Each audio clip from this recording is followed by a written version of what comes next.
रायगड जिल्ह्यातील महाड तालुका एका धक्कादायक वृत्तानं हादरलाय। येथील काकरतळे परिसरात एक अत्यंत दुर्दैवी घटना घडली आहे।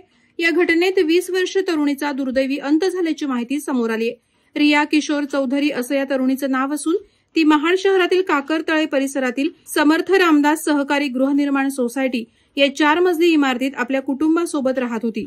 घटनेच्या दिवशी ती काही कामानिमित्त इमारतीच्या टेरेसवर गेली होती। त्याचवेळी ती अचानकपणे खाली पडली। या अपघातात तिला गंभीर दुखापती झाल्या। शरीरावर अनेक ठिकाणी मार लागल्यामुळे तिची स्थिती अत्यंत नाजूक बनली। कुटुंबीय आणि शेजाऱ्यांनी तिला तातडीनं महाड ग्रामीण रुग्णालयात दाखल केलं, मात्र डॉक्टरांनी तपासणी अंती तिला मृत घोषित केलं। उंचावरून पडल्यामुळे मोठ्या प्रमाणात दुखापत आणि रक्तस्राव झाल्याचं प्राथमिक तपासात समोर आलंय।